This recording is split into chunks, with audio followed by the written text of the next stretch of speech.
마가복음 4장부터는 예수님께서 무리들과 특별히 종교 지도자들과 거리를 두는 것으로 시작했습니다.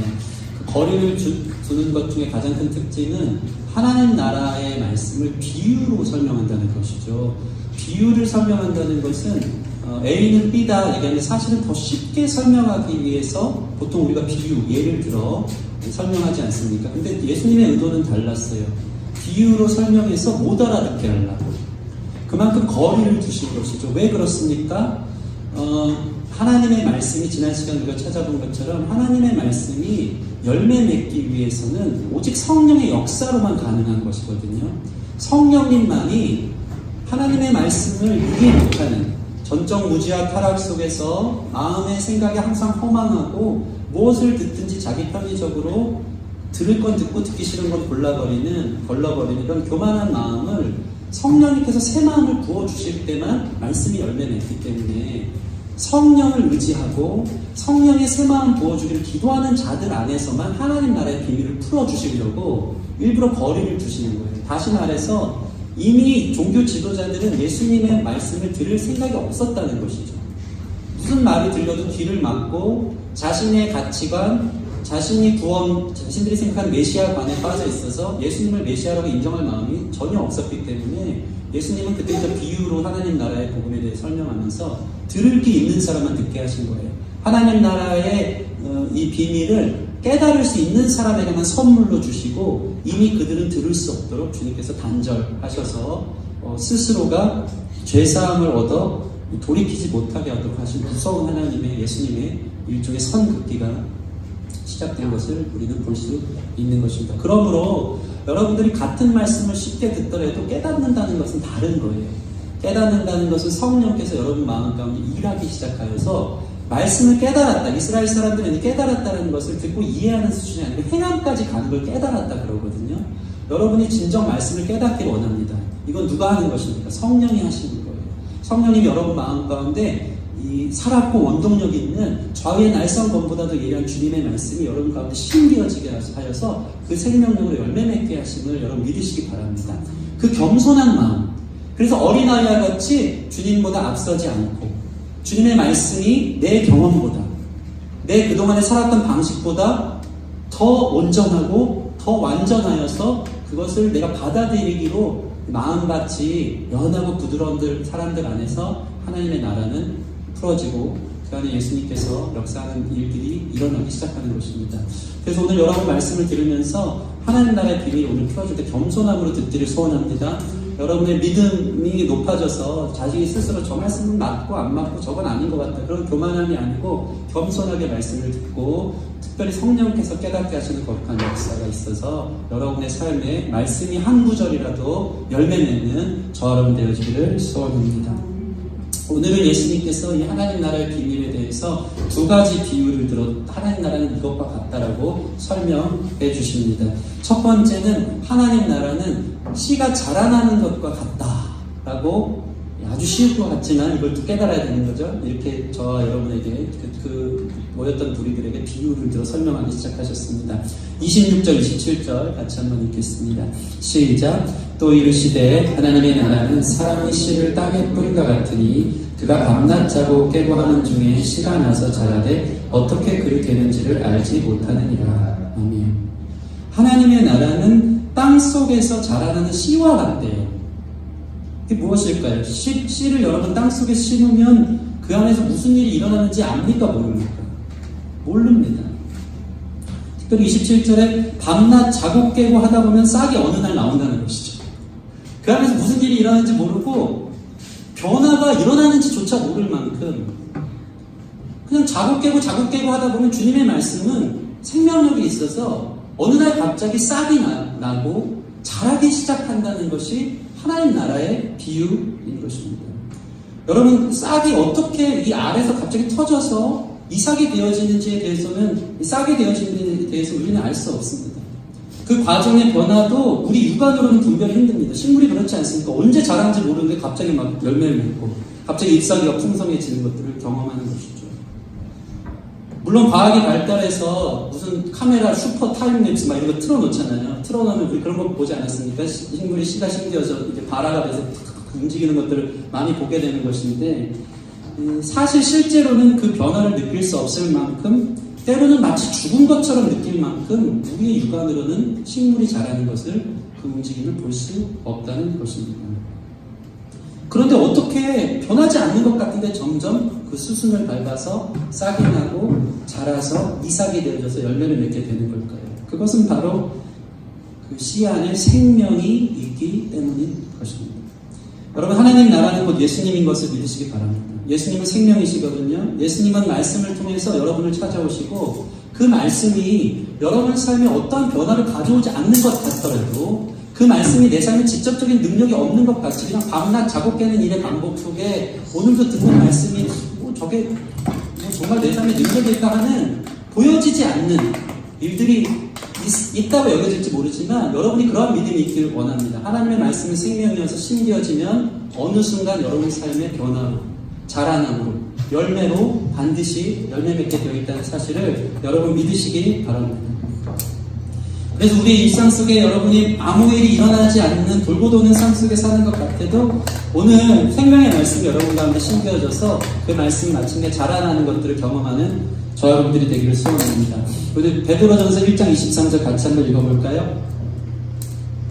시작. 너희가 거듭난 것은 썩어질 씨로 된 것이 아니요 썩지 아니할 씨로 된 것이니 살아있고 항상 있는 하나님의 말씀으로 되었느니라. 아멘. 우리가 거듭나는 것, 자라 열매 맺는 것은 썩어질 씨로 되는 것이 아니고 썩지 아니할 생명력이 있는 씨로 되어진 것입니다. 그것은 살아있고 항상 있는 하나님의 말씀으로 되어진다는 것을 여러분 기억하시기 바랍니다. 이 말씀에 대한 하나님 나라의 생명력에 대해서 여러 가지 묵상들이 있는데, 사실 그 예수님이 본 말씀이신데 얼마나 생명력이 강한지에 대해서 제가 자주 나누었던 것 같습니다. 이사야 53장에 보면요, 이런 내용이 있어요. 예수님에 대한 모습을 잘 묘사하고 있거든요. 그는 주 앞에서 자라나기를 연한 순 같고 마른 땅에서 나온 뿌리 같아서 고운 모양도 없고 풍채도 없은즉 우리가 보기에 흠모할 만한 아름다운 것이 없도다. 우리가 사실 그 이스라엘 고대 근동의 예수님의 얼굴들에 대해서 막 그 인터넷 보면 예수님 얼굴이 이랬다 저랬다 막 나오잖아요. 그러면서 뭐 그 중세시대 성화들을 보면서 예수님이 막 빛이 나고 정말 잘생긴 그 유대인의 모습으로 털이 이렇게 수염나서 그 이미지를 생각하는데, 모르겠어요. 예수님이 어떻게 생겼는지 우리는 잘 알지 못하지만 이 성경이 기록하는 예수님의 외모 중에 하나는 뭐냐면요, 보기에 흠모할 만한 아름다운 것이 없는 너무나도 평범하고 누추하고 초라한 그냥 외관으로는 그런 모습이라는 것입니다. 특별히 예수님에 대해서 그분은 연한 순같이 너무나도 연약하다라고 이야기하고 있는 것입니다. 그런데 여러분 가만 생각해 보면요, 연한 순처럼 강한 게 없습니다. 왜 그런지 아십니까? 그것은 생명이 있기 때문이죠. 아무리 작고 연약한 순이라도 그것은 겨울에 딱딱한 대지를 뚫고 나오는 힘이 있는 거예요. 하나님의 말씀이 이렇다는 것입니다. 하나님의 나라는 이렇게 확장되어지는 거예요. 여러분 삶에 아무리 연약하고 보잘것없는 말씀이라도, 한 구절 말씀이라도 심겨지면 그 말씀은 살아있고 항상 역사하여서 내가 느끼지도 못하는 순간에 자라고 있다는 사실을 여러분 기억하시기 바랍니다. 그러면 이렇게 생각할 수 있어요. 말씀이 자라는 것을 우리는 어떻게 느낍니까? 어떻게 느낄까요?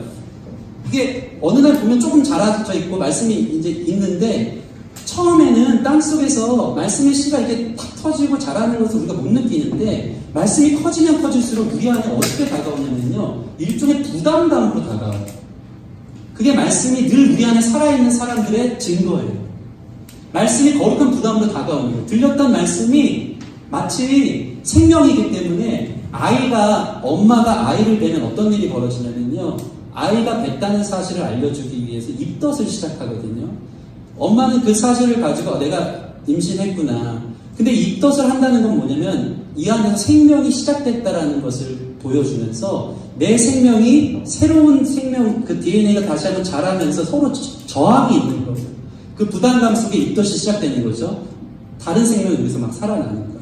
말씀은 그것과 같아요. 말씀이 여러분 가운데 생명이 이렇게 뿌려졌다는 것은 마치 입덧을 하는 것처럼 우리는 죄인이기 때문에 처음에 부담감으로 느껴져요. 이 생명이 내 안에서 다른 생명이 자라나는 것들.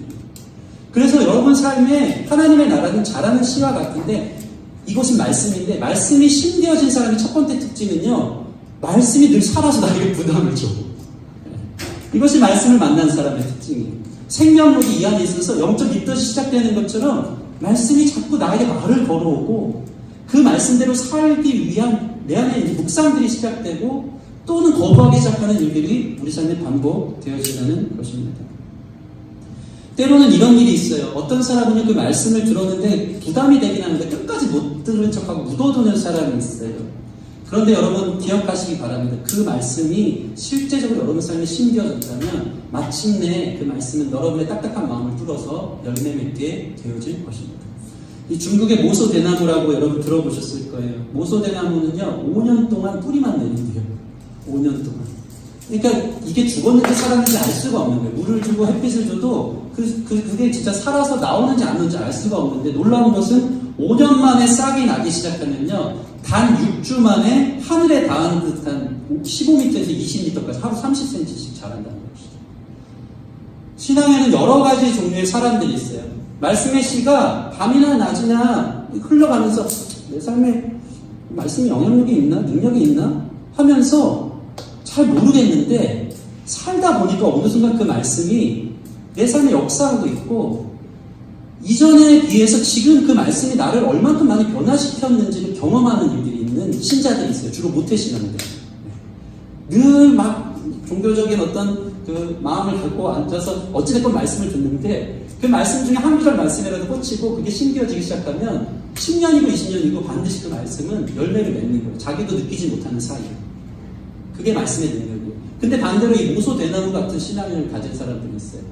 마치 모태신앙이 아니고 다이나믹하게 주님을 만난 사람들. 말씀을 어느 날 들었는데 별로 능력도 없고 아무것도 아닌 것처럼 묻어뒀는데 어느 날 그 말씀이 너무나도 생명 있게 자기에게 다가오면서 자기 삶에 회심이 일어난다든가 완전한 회개 속에서 주님께 돌아서는 일을 통해서 그때부터 그 사람은 비퍼 이부터가 확실한 거예요.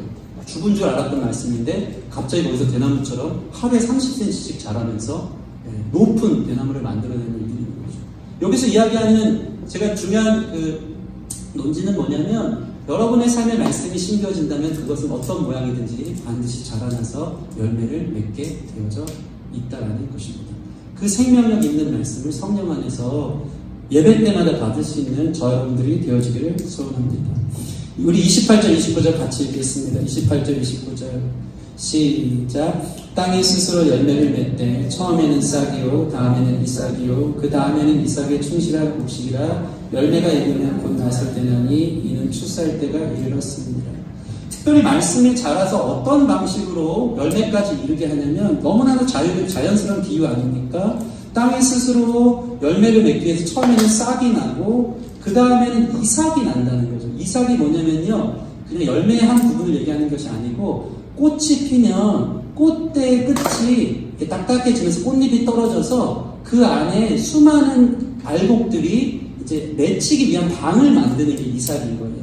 그러니까 작은 씨 하나가 심겨져서 그게 예를 들어 벼라면 벼가 나오기 시작하면서 벼가 맺히기 위한 그 방을 만드는 게 이삭인 것이죠. 하나님 나라의 말씀이 심겨졌을 때 그 방식은 반드시 꽃이 내려 꽃이 지고 열매 맺는 방식으로 나아있다는 것입니다. 이것은 무엇을 가르칩니까? 하나님의 말씀은 열매를 맺어야 되는데 그러기 위해서는 여러분 삶에 화려한 꽃과 같은 것들이 떨어져야지 이삭이 되어 열매를 맺을 수 있다는 것입니다. 오늘날 세상의 가르침은 무엇입니까? 너의 인생에 화려하게 꽃필 날이 언제냐? 라는 걸 물어보는 거예요. 누구나 다 자기 인생이 꽃필 날만을 기다려요. SNS에서 내가 얼마나 꽃인지를 보여주기 위해서 자기 중심적 삶, 자기를 드러내기 위한 삶으로 꽃으로 머물러 있기만을 원하는 많은 문화적 흐름들이 있는 거예요. 그래서 내가 좀 더 튀고, 내가 좀 더 아름답고, 내가 다른 사람들에 비해서 더 화려하고 멋있는 인생의 꽃이 되고 싶다.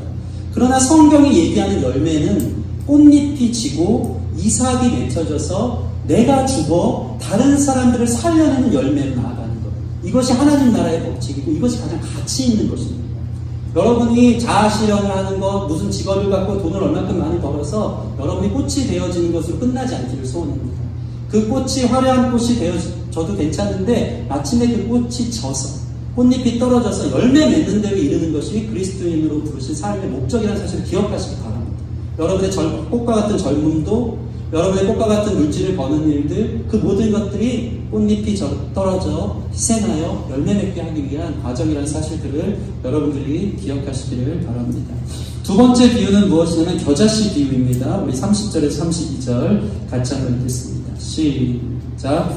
또 이르시되 우리가 하나님의 나라를 어떻게 비교하며 또 무슨 비유로 나타낼까? 겨자씨 하나가 같으니 땅에 심길 때에는 땅 위의 모든 씨보다 작은 것이로되 심긴 후에는 자라서 모든 풀보다 커지며 그 가지를 내나니 공중의 새들이 그들의 깃들일 만큼 되느니라. 두 번째 하나님의 비유는 하나님의 나라는 겨자씨와 같대요. 여러분 겨자씨 보셨습니까? 매우 작죠. 그 크기가 0.1mm 정도 됩니다. 겨자씨 보신 분 알겠지만 저도 예전에 본 적이 있는데 이럴 때는 사실 갖고 왔어야 되는데 성실히 이게 겨자씨 안 보이죠? 사실 갖고 왔습니다. 막 이러고 겨자씨를 손에 대면요 얼마나 작냐면 손금 사이에 껴요. 엄청 작습니다. 하나님 나라의 비유를 설명해 주는데 그 작고 초라한 것이 나중에는 2m, 3m의 나무가 되는 것이죠. 그래서 그 새들이 와서 깃들일 만큼 거대한 것으로 확장되어지는 것을 보여주는 거예요. 하나님의 나라가 이와 같다는 것은 무엇일까요? 너무 작고 초라하게 오신 예수님. 이 땅에 성육신하셔서 베들레헴 너무나도 작은 이 말구유에 나서서 아무도 그를 메시아라고 생각하지 않고 심지어는 그 당시 가장 심했던 흉악범들이 당하는 그 사형틀인 십자가에 달려 아무것도 없이 죽으신 그 예수님, 너무나도 작고 초라한 예수님을 우리는 하나님 나라의 시작으로 봐야 된다는 것이죠. 작지만 사실 그 예수님의 생명 안에 영원한 나라가 있다. 하나님 나라의 점진성, 하나님 나라의 확장성을 여러분들이 믿음으로 바라봐야 된다는 것입니다. 여러분 교회는 강합니다. 믿으십니까? 교회는 생명이 있습니다. 작지만 지구 역사상 기독교는 지금까지 한 번도 쇠락하거나 그 인구가 적어든 적이 없고 계속해서 점진하고 확장되어진다는 사실 여러분 기억하시기 바랍니다. 우리나라에서나 기독교가 쇠퇴하고 이전에 비해서 기독교 인구들이 죽어갔지만 그럼에도 불구하고 우리나라가 죽어가는 이 시점에 저 중동에서는 이슬람 믿는 사람들이 갑자기 꿈에서도 예수님을 만나면서 주님께 돌아오고 중국에는 지하교회에 1억 이상의 성도들이 일어나기 시작하고 우리나라가 부흥하지 못하는 이 시점에 남미의 브라질에서는 놀라운 부흥들이 일어나고 있는 거예요. 하나님의 복음은 계속해서 확장되어지고 점진되어진다는 사실을 여러분 기억하시기 바랍니다. 그럼 우리는 무엇을 기억해야 되냐면 작지만 그 안에 계신 영광, 작지만 그 안에 있는 생명, 작지만 영원한 나라인 예수 그리스도를 바라보는 것이 하나님 나라를 제대로 보는 사람들의 모습이 되어지는 줄 믿습니다. 그래서 다니엘서를 보면 놀라운 일이 있지 않습니까? 손으로 되지 않는 뜨인돌, 작은 뜨인돌 하나가 갑자기 거대한 신상에 무릎을 쳐서 단숨에 무너뜨리는 환상이 나옵니다. 여기서 얘기하는 이 신상들은 지구상에서 영원할 것처럼 존재할 것 같은 그 제국들을 이야기하는 거예요. 그런데 여러분 영원한 나라가 있습니까? 없습니까? 그동안 없었습니다. 저 바벨론도, 저 페르시아도, 저 로마도 결국에는 다 무너지고 쇠락하는 거예요. 그러나 이 뜨인 돌, 겨자씨 같은 작은 돌 하나가 사실은 영원한 나라의 시작이라는 것입니다. 여러분 하나님 나라는 영원하다는 사실을 기억하시기 바랍니다. 하나님 나라는 쇠락하지 않습니다. 그 나라는 계속되어서 확장되어지는 것입니다. 그 나라에 여러분의 삶을 드리기를 소원합니다. 그 나라에 여러분의 삶의 자리가 있기를 소원합니다. 그렇다면 이러한 비유를 누가 깨닫고 누가 알아듣는가? 여러분 오늘 말씀을 통해 깨닫기를 소원합니다. 근데 더 깊이 있게 깨달아야 되는 방식이 있어요. 그게 무엇입니까? 33절, 34절 같이 읽겠습니다. 33, 34절 시작. 예수께서 이러한 많은 비유로 그들이 알아들을 수 있는데도 말씀을 가르치시되 비유가 아니면 말씀하지 아니하시고 다만 혼자 계실 때에 그 제자들에게 모든 것을 해석하시더라. 아멘. 여러분 예수님이 무리들에게 이 하나님 나라의 비밀을 비유로 설명하셨죠. 뭐 깨닫는 자, 귀 있는 자는 듣고 또 깨달았을 것인데 특별히 제자들에게만 특권이 있었어요. 그게 뭐냐면 예수님이 홀로 계실 때 예수님 그 비유를 자세히 좀 저에게 설명해 주세요라고 특별 레슨을 받을 수 있는 특권이 제자들에게 있었다는 것입니다. 여러분이 제자라면, 여러분이 교회라면 여러분이 혼자 있을 때 주님께 질문할 수 있기를 소원합니다. 혼자 계실 때 여러분이 모든 것을 자세히 물어볼 수 있는 여러분만의 골방, 여러분만의 말씀 앞에 서 있는 자리가 있으라는 얘기예요. 여러분 말씀을 듣고 여러분의 삶의 자리에 나아가 혼자 묵상하며 더 깊은 곳으로 나아가길 소원합니다. 그런 자는 오늘 듣는 말씀이 더 깊이, 더 와닿게, 더 확실하게, 더 크게 다가오게 될 줄 믿으시기 바랍니다. 그리고 여러분들 꼭 해야 되는 게 있어요. 오늘날 말씀이 한국어로 다 있지 않습니까? 그리고 여러분이 마음만 먹으면 쉬운 자료들이 엄청 많고 또 여러분이 스스로 이 시간들을 쪼개서 하나님 앞에 나아갈 수 있는 길과 방편들은 많습니다. 눈만 뜨면 그 유튜브 찾아서 좋은 설교 말씀들이 많이 있고 여러분이 언제든지 기도에 무릎을 꿇으면 성령님께서 여러분에게 특별히 가르칠 수 있는 그런 놀라운 특권이 저와 여러분 가운데 있는 줄 믿습니다. 그래서 저는 이게 늘 안타까운 거예요. 말씀을 듣는데 목사의 말씀으로 끝쳐요. 그러면서 잘 이해하지 못해요. 참 이게 사람의 참 아이러니죠. 그렇게 가르치는데 이해를 못해요. 한 얘기 또 해도 새롭게 듣는 것 같아요. 참 이게 참 신기합니다. 저는 목사로서의 가장 큰 특권이 뭐냐면 직업상 가장 큰 특권인데 그게 뭐냐면 말씀 앞에 설 수밖에 없다는 거죠. 제가 항상 안타까운 건 뭐냐면 저는 이 말씀을 제 은혜 안에 100% 200% 놀라운 깨달음을 갖고 오는데 이 입이 둔하고 또는 여러분의 마음이 너무 닫혀 있어서 늘 저를 참 이렇게 실망스럽게 하는 건 뭐냐면 이 마음이 그대로 다 전달되지 못하는 것 같은 마음. 제가 여러분에게 광고하려고 내 말씀 좋다 이거 하려고 카톡방에다가 이번 주 말씀 꼭 들으세요 하는 게 아니에요. 이번 주 말씀 한 번 더 들으세요 하는 이유가 뭐냐면 저는 그 말씀을 갖고 너무나도 놀라운 하나님의 비밀과 은혜를 깨달았거든요. 근데 이걸로 끝난단 말이야. 많은 사람들이. 어떤 목사님은요 설교 한 편 준비하는데 그 짧은 본문을 50번씩 읽고 나옵니다. 왜 읽는지 아십니까? 말씀은 캐고 캘수록 깊이 있게 나가면 나갈수록 그 비밀이 깨달아지거든요. 어떤 목사님은요 한 구절 절 하나 갖고 시리즈로 열린교회 김남준 목사님 같은 거 시리즈로 6개월을 가요. 6개월. 여호와는 나의 목자시니 그 부분 갖고 6개월 깊이를 파는 거예요. 그게 어디서 나올까? 하나님 나라의 비밀을 그 말씀 한 구절에 깨닫고 여호와는 나의 목자신이라는 그 말씀이 성경 전체를 꿰뚫는 놀랍고 풍성한 말씀으로 깨달아지니까 늘 새롭게 넘치는 생수처럼 터져나와서 성도들의 마음 가운데 생명이 있게 전달되는 것이죠. 그게 어디서 가능할까요?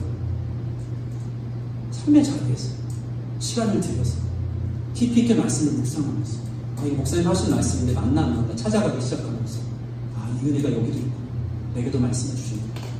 여러분 목사가 가르치는 걸로 끝나지 마십시오. 여러분의 가장 큰 스승은 성령님인 것을 믿으시기 바랍니다.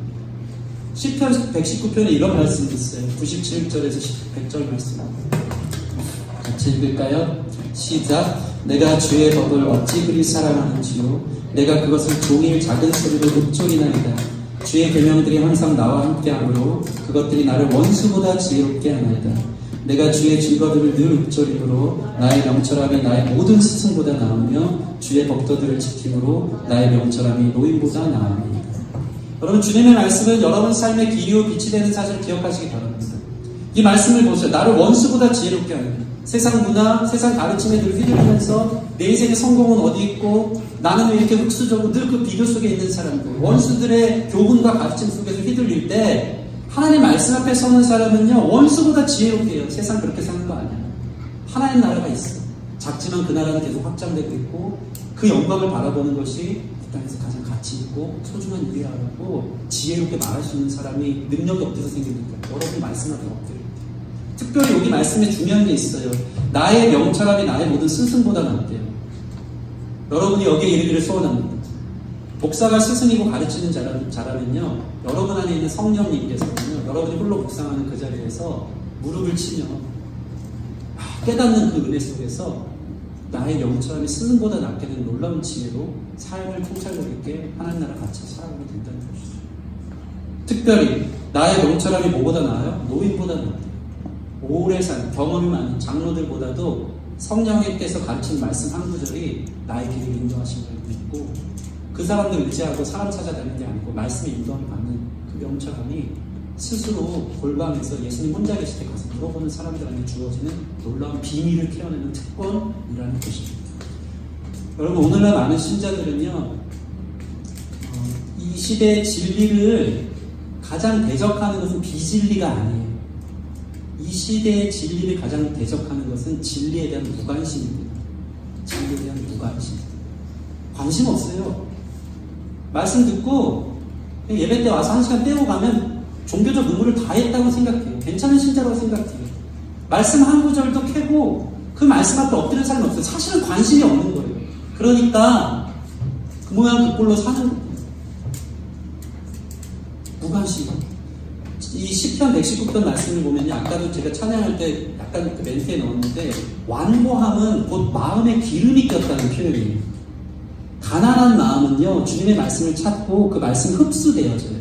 마음에 기름 낀 건 뭔지 아십니까? 지방 신장이 된 건데 하나님 말씀이 들어갈 자리가 없는 거예요. 기름이 꽉 꼈어요. 세상적 기름이 꽉 꼈어요.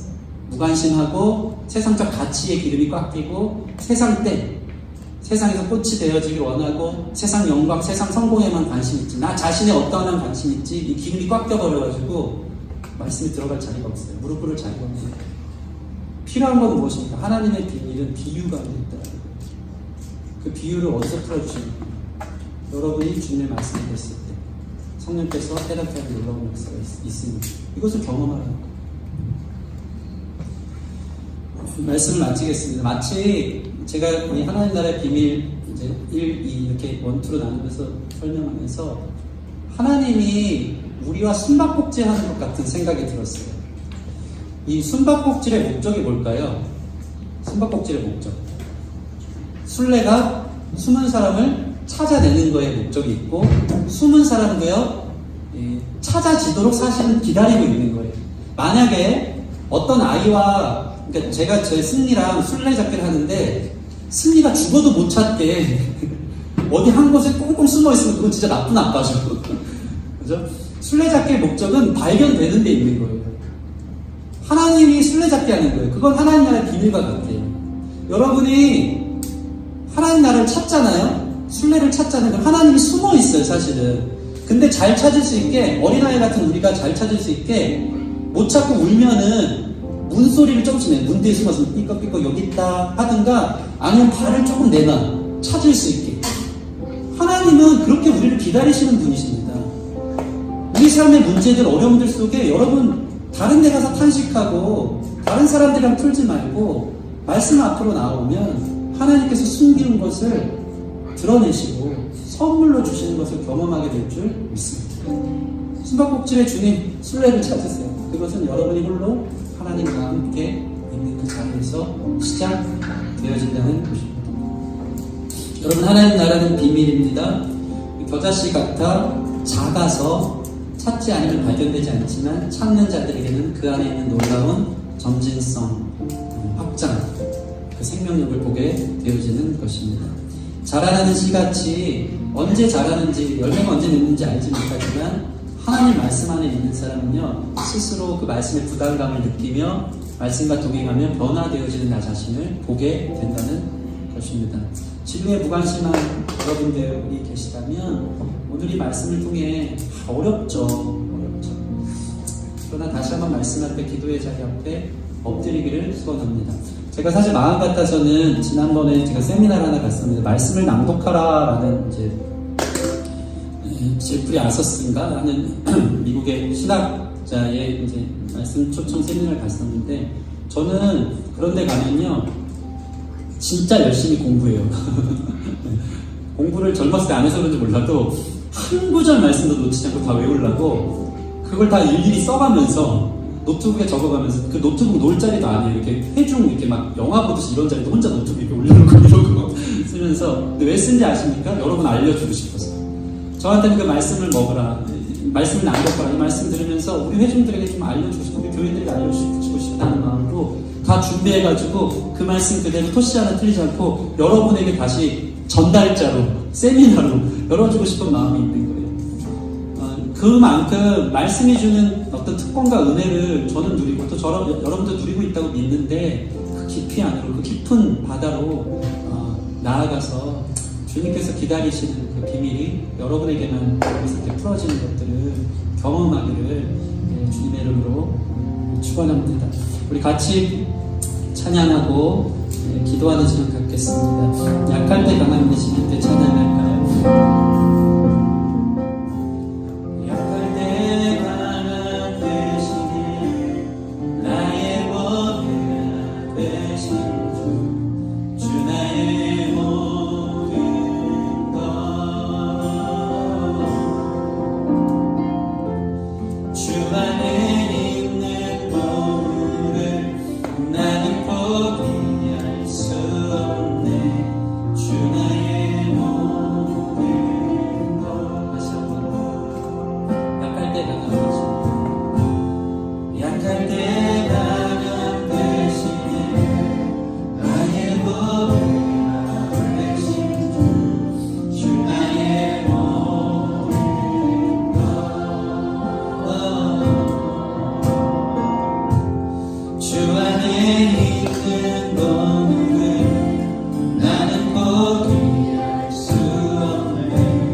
디모데전서 3장 11절 이런 말씀이 있어요. 크도다 경건의 비밀이여 그렇지 않다 하는 이가 없도다. 그는 육신으로 나타받으시고 영으로 의롭다 하심을 받으시고 천사들에게 보이시고 만국에서 전파되시고 세상에서 믿음 바 되시고 영광 가운데 올려지셨느니라.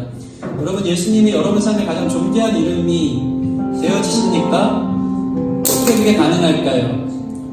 도살장같이 끌려가는 어린 양, 너무나도 작고 초라하게 십자가에 죽으러 가신 그 어린 양, 그분이 우리 삶의 메시아임을, 우리 삶의 그리스도 되심을, 그 나라가 영원함을 우리가 어떻게 발견하여서 그 어린 양과 같이 약하고 연한 승과 같이 볼품없고 풍채 없는 그분을 존귀하신 분이라고 고백할 수 있을까요?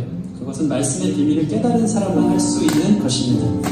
말씀의 비밀을 깨달은 자, 말씀 가운데 주님께서 해석해 주시고 풀어주신 것이 내 안에 확신으로 다가온 자는 작지만 겨자씨 속에 있는 놀라운 생명력과 영광, 하나님 나라의 확장을 보게 되어져서 그 앞에 주님같이 존귀한 분 없습니다. 주님같이 아름다운 분 없습니다. 주님을 나의 삶의 왕으로 모시냐 하는 기도와 찬양들이 터져 나오는 것입니다. 여러분의 삶에 가장 존귀한 게 무엇입니까? 가장 아름다운 것이 무엇입니까? 그것이 세상적인 것이 아니라 예수님이 되어주기를 소원합니다. 이것을 왜 주님이 숨바꼭질하듯이 기다리고 계세요. 나의 자녀들에게 주께서 말씀으로 채워주시려고 기다리고 계신데 우리는 너무 진리에 무관심하고 세상 정보에 빠르고 거기에 허덕이며 살아가 늘 함께하고 늘 공고한 인생을 살아가는 것을 보게 됩니다. 여러분 주님이 기다리신다면 제자들처럼 주님 홀로 계신 그곳에 나아가 주님과의 시간 속에서 보배를 캐어내는 하늘나라의 비밀을 깨닫는 누가 될 수 있게 해달라고 주님 인도하여 주시옵소서. 우리 같이 기도하며 나가겠습니다. 주의 말씀을 잘 가르치기 원합니다.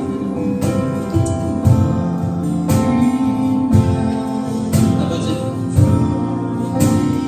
원하지 않습니다. 밤이 원하지고 언제 도대체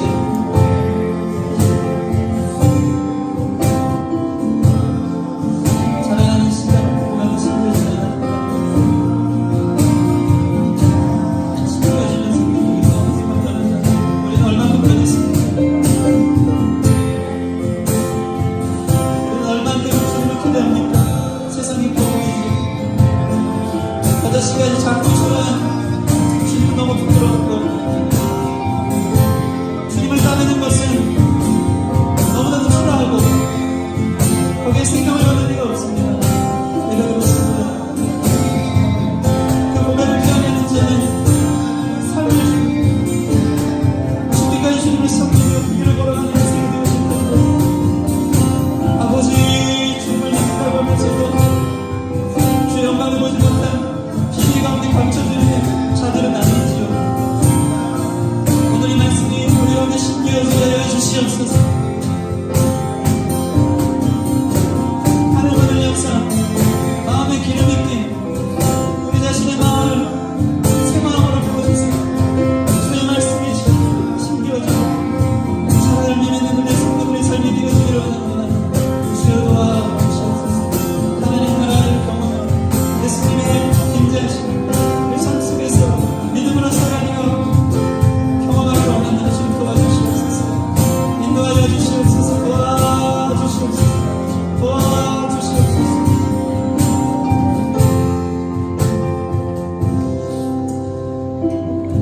저 하나님 사랑이 없으면 물리는 꽹과리와 같다고 하는데 우리 성도들 사랑하는 마음 부어주셔서 증거하였습니다.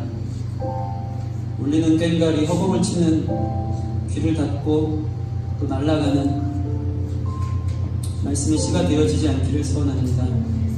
오늘 이 말씀이 우리 가운데 신령 가운데 심기어져서 처음엔 부담스럽지만 마침내 우리 가운데 싹이 나고 이삭이 되어 열매 맺는 데까지 되기를 소원하오니 주님의 생명력 있는 말씀임을 믿사오니 우리 심령에 심기어 주신 줄 믿사오니 주께서 역사하여 주사 이 세상의 것들로 휘둘리지 않고 겨자씨 같지만 그 작고 초라한 그 안에 있는 놀라운 복음의 영광, 비밀의 영광을 깨닫고 그 앞에 우리 삶 전체를 내어주시는 가치가 있음을 깨닫고 나아갈 수 있는 우리 귀한 성도들 될 수 있도록 인도하여 주시옵소서.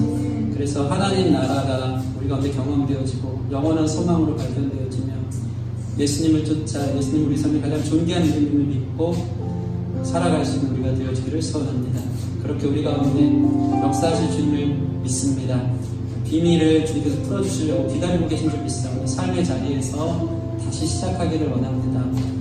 큐티책 또 말씀, 기도하는 시간들, 드라마 바이블을 듣고 하다못해 주님과의 교제 속에 유튜브 말씀을 듣고 또 찬양하며 그 비밀을 캐내어 하나님 나라의 영광을 경험할 수 있는 우리가 될 수 있도록 인도하여 주시옵소서. 삶 가운데 승리하기를 소원하며 예수님 이름으로 기도드립니다.